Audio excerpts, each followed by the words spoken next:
Today, there are 2 million descendants of French-Canadian immigrants living in New England. These are our stories.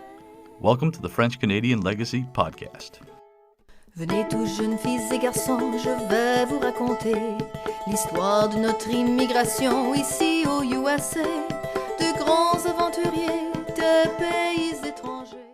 This is the French-Canadian Legacy Podcast. I am Jesse Martineau. Now, this week's episode is probably an episode that is long overdue. We have spoken quite a bit on this podcast in the past about the amazing help the Quebec Government Office in Boston has been. Now, we spoke about them when we talked about Poutine Fest in the past Poutine Fest episode, and we have spoken about them extensively when we talked about the New England Franco-Route Geo Tour, which has been very successful and would never have happened without the support from the Boston office. Well, today, we will be talking with a hugely important member of that office. Joining us is Marie-Josée Duquett, the Culture, Francophone, and Academic Affairs Attachée from the Délégation du Québec à Boston. Marie-Josée, welcome to the French-Canadian Legacy Podcast. Hello, welcome. Thank you. Appreciate you joining. I'd like to get your story first before we get going into kind of the office and what the office does. So where are you from? Well, so I'm from Montreal. I was born in Montreal, grew up in Montreal. And, Montreal is an island, so it's very easy to know, if you are in Sure. Montreal. So I was, I'm really a person from Montreal, yes. Grew up in close to Marché Jean Talon, if people know a little bit about Montreal. So it's close to the Little Italy too. So yes. Very, very cool. That is to say I don't know a ton about, but I can tell you it's a really fun place to visit when you're 18. That I can tell you. Yeah, well, I know that. I'm sure you get your share of Americans up there.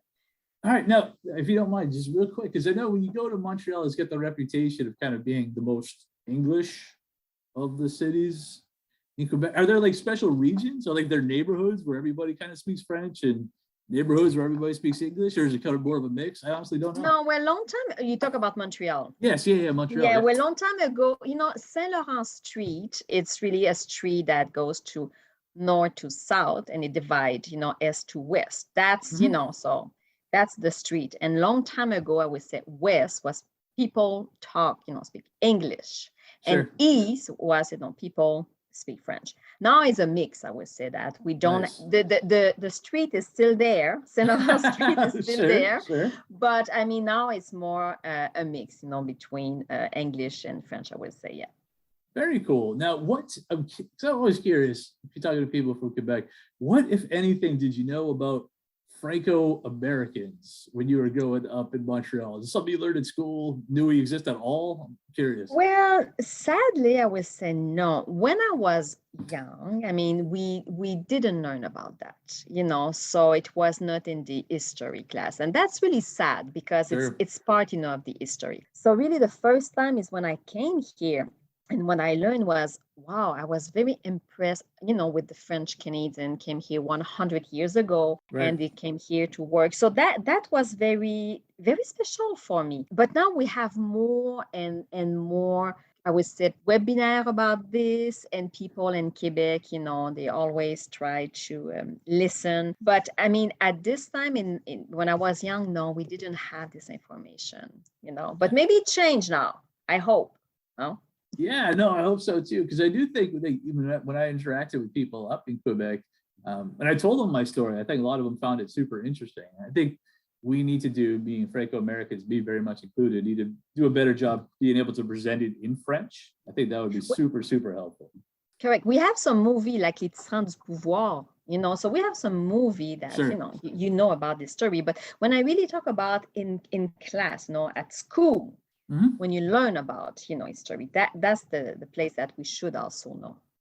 Yeah, it was kind of fun. I have somebody I met through the podcast actually, his teaches history in Drummondville, and he had me address his class, virtually. I was coming from my living room like I am now, and it was very, very fun to see their reaction to a Franco-American, like as though I was something out of a history, like a pilgrim or something. They had no idea that we were here, that we still existed. It was pretty wild. Now, how did you end up working then for the government office in Quebec? Seems like an amazing job. Oh, yes, yes. I mean, we're really well, also a really good team. I would say, well, I lived in Boston, close to Boston, for 12 years, and but I worked only for 3 years, at the Quebec office. So I was always, let's say, involved with some activities. Always want to participate. And one, Laurence, she has to leave to maternity leave, and it was open position, so I just apply and I got the job. Yeah. First of all, how long has there been an office in Boston? Well, the office is there since 1970. Oh wow. So yes, exactly. We the team is 10 people now, so we really grew up. And we have the delegate, Madame Marie-Claude Franca. So she's the delegate, but also we have two different teams. We have one is Public Affaires, and we have other one is Economy. So Public Affaires, it's my colleague Michael and I. So Michael is more about the relation between the government. And me, as you said, is more cultural and academy, francophonie. And also the other team is about economy. So we have person who take care of this medical, aerospatial, construction. So we have different people who take care of different kind of area. Let's say that. So if people want, like a company in Quebec, wants to come here in New England, well, we can help them, we can support them. So, and it's a vice versa too, if a company from here wants to go to Quebec, it's the same thing. Really two different teams, but we work together, but we have we cover different area. Gotcha. No, this is cool, because I think a lot of people don't necessarily realize that this resource is out there, which I think is pretty fascinating. So I would like to talk about the economic side. So essentially, do you work with Quebec companies wanting to do work in New England, or Correct. New England companies wanting to do work in Quebec? Do you try to negotiate opportunities? Yeah, well, let's say that it's a company who wants to come here in aerospatial. Let's say that, Sure. Well, they always have people, company here, and we can put in contact, because most of the time also people, they don't know about the territory. We know because we are here, so we can give the information, and sometimes they have really a good relationship between some company here with other companies. So our job also is really to put in contact people, and company. It's huge money from between the interaction across the border here for a whole lot of companies. I remember when I was in the state legislature here in New Hampshire, I just remember seeing what a huge percentage of our economy was driven between that commerce that goes across that border. Well, yes, because first of all, we're so close, so that's the thing, we're really close. We have also French Canadian company comes here because they have, as I said, really good relationship with Quebec, So yes, it's very impressive with all this company we have here. Yeah. Is there do you work with small businesses too who want to relocate, or is it just kind of like the big? Well, most of the big business, they don't necessarily need us. Let's say that, big business, but the small business, or sometimes is a division of a big business, wants to come here. Yeah.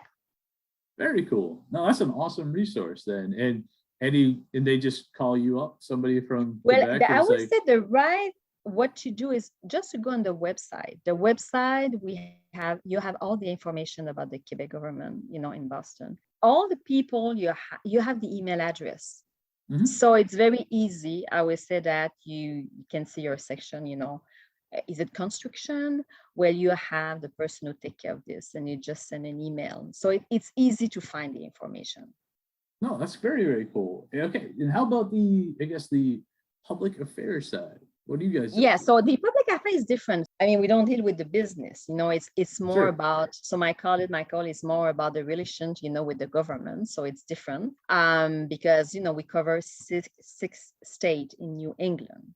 So, and me, it's more about francophonie, cultural. So the artists, artists from Quebec who wants to come here, we will help. So we really promote the culture of Quebec in New England.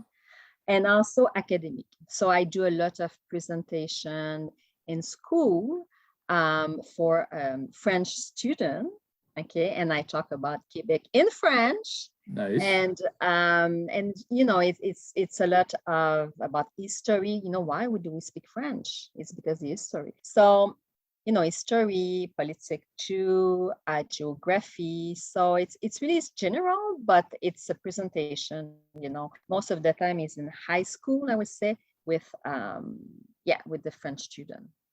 No, that's very, very neat. No, that's cool. But I guess first of all, I should explain something I learned the hard way when I was in Quebec. I made reference to the New England states all the time, and never occurred to me, of course, that people might not know what the New England states are when I said New England when I was there. And then it was only after talking to a few people, I'm like, why would they have any idea what New England is? So it is the 6 states: Maine, New Hampshire, Vermont, Massachusetts, Connecticut, and Rhode Island. When we say New England. And I got to correct myself because I do it all the time. I just say New England and just kind of assume that everybody knows what I'm talking about. Extreme northeast of the country. You're right, but you know, in Quebec, we know Vermont, we know New Hampshire, we know all this thing. You know, yes, exactly, yeah. Absolutely, no, of course. Which I think is kind of fun. It has nothing to do with any of this, but it's always when I was up there, it was always Nouvelle Angleterre. It was always they said it in that was always translated into French. New Hampshire was like New Hampshire, but it was always Nouvelle Angleterre when I saw it in French. So that was kind of fun. Now, when you have your conversation, I'm curious, when you talk to these students, these high school students, how many of them are familiar with the story that you've come across? Well, I would say they are curious, they know about Quebec. Doesn't mean that they have been to Quebec. The other thing is, as you know, some of them has a French name, you know, right. The last name is a French name. And I always ask the question, why did you decide to learn French? Why not another language? You know, because at school you can learn Spanish, as you know, or maybe another language. So why French? Why did you decide, you know? And I said, no bad answer. It's always a good answer. Sure. And well, some say because they want to travel, they want to go to France, they want to go to Quebec. But most of them also say it's because my grandparents, you know, speak French, and I want to talk with them in French. And I said, oh my God, it's so nice, you know, when you hear something like this. And they said, wow. I said, that's also a really good reason. So the students, they are young, but they know how it's important to communicate with, you know, in the language with their grandparents. So that's beautiful, you know. Absolutely. No, that's super powerful. That's awesome. It's funny. I was even asked, obviously I get my new job now, but introducing myself, and one of the people in the office actually asked me why there are so many French names, because they come across French names all the time, just in the day-to-day of their job, and they just couldn't understand why there were so many French names, because it's like they had never been taught that, you know, there's 2 million of us, because, you know, almost 1 million came down. Well, exactly, 1 million. You know, we are around 8 million people in Quebec. Okay, so 100 years ago, 1 million came here. I mean, that's a lot when you think about this. Okay, they say if this 1 million didn't come here, we will be 12 million people in Quebec. Right. But because 1 million came here, we are 8 million now. So just the number talked. Yeah, I mean, it's such a huge, changed the history of both places.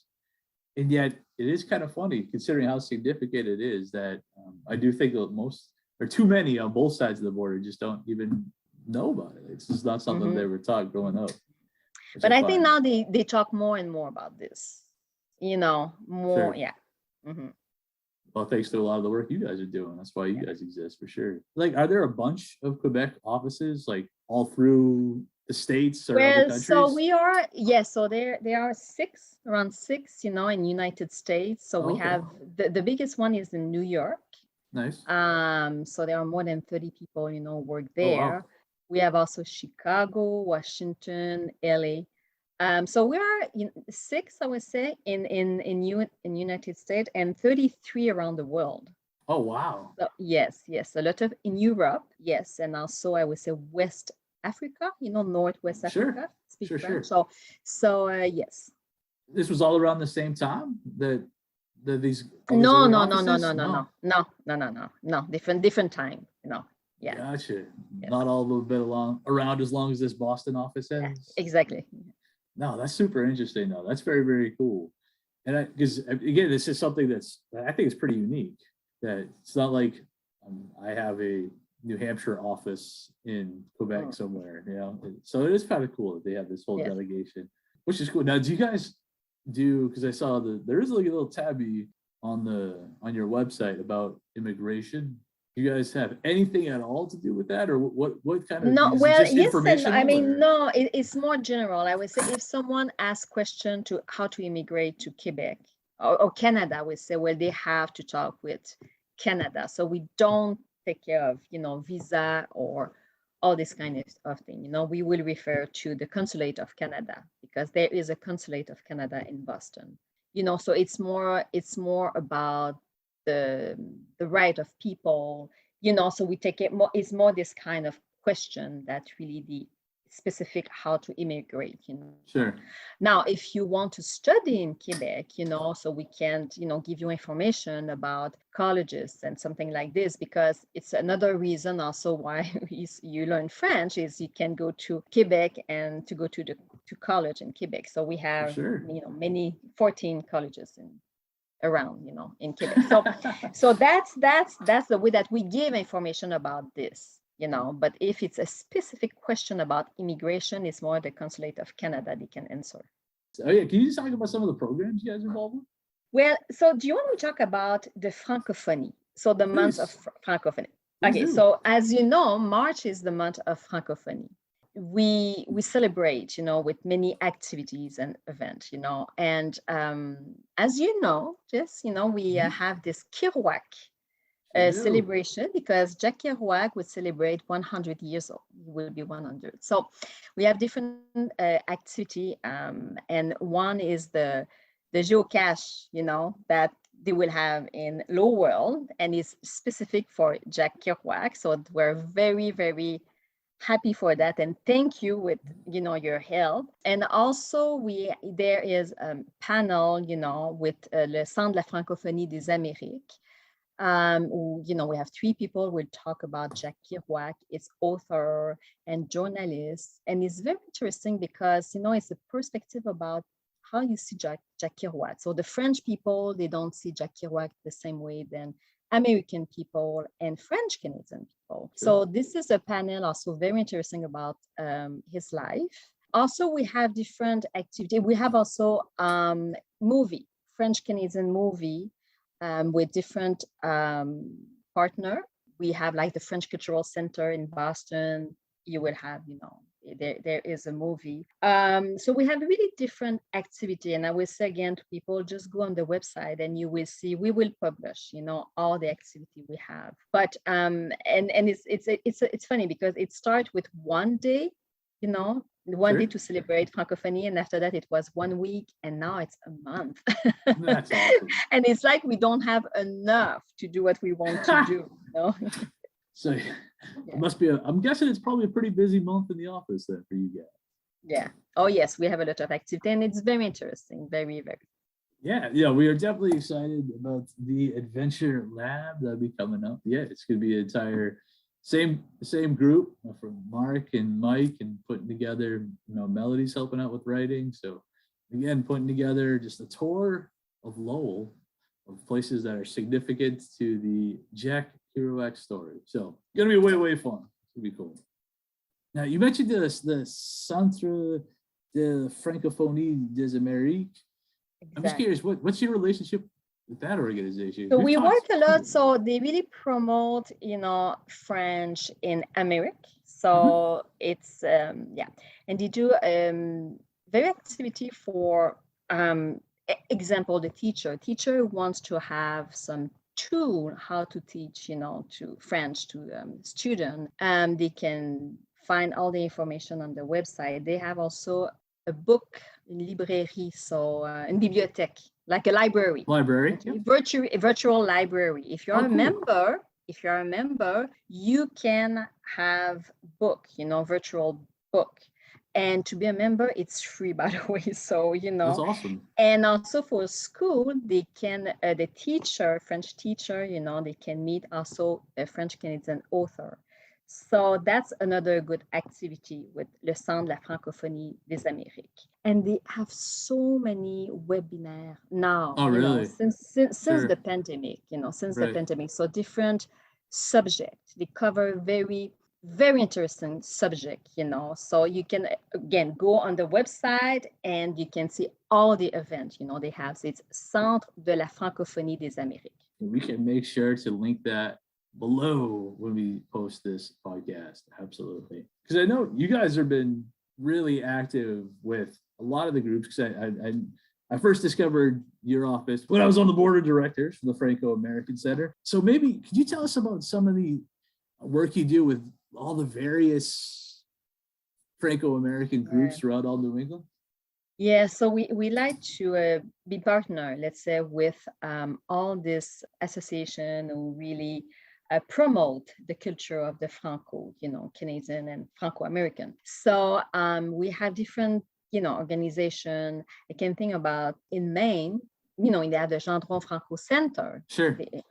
And they have also different museum. Also, we have some university have also collection from America, Franco-American. So in Maine, so we really collaborate together. The museum of work and culture in Woonsocket, Rhode Island, who really explain this history about the French Canadians who came here. So we do also a lot of activities together. And again, during Le Mois de la Francophonie is the best time, to do this kind of activities together. More we can collaborate with these people and these organizations, better it is. Yes.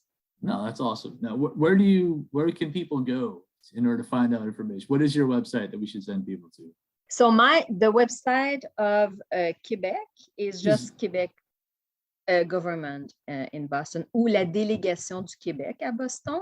And that's where they can find all the events you guys are working on and all these movies you're telling us about. So that sounds pretty fun. Yes. But also there is Facebook. So we have a Facebook page, Sure. So it's the same thing. So most of the time we have also, so we put, more cultural activity on the Facebook. Yes, Awesome. We can make sure to link to that too. All right, very, very cool. All right, well, this is awesome. I appreciate your time, Marie-Josée. This is cool. I'm glad we're able to do this. Now our fathers look at us and sigh with despair, to think that everything they love we simply do not share. But the spirit never dies, our culture will survive. Each of us must choose how much to keep alive. Each of us must choose how much to keep alive. Special thanks to Josie Vachon for providing the music. You can find more about her at josievachon.com. This podcast was produced and edited by Mike Campbell. If you have any questions or comments, please email us at fclpodcast@gmail.com. You can also follow us on Facebook, Twitter, and Instagram at FCL Podcast for more information about the topics discussed. If you enjoyed the show, please subscribe and leave us a review on iTunes or wherever you listen to this episode.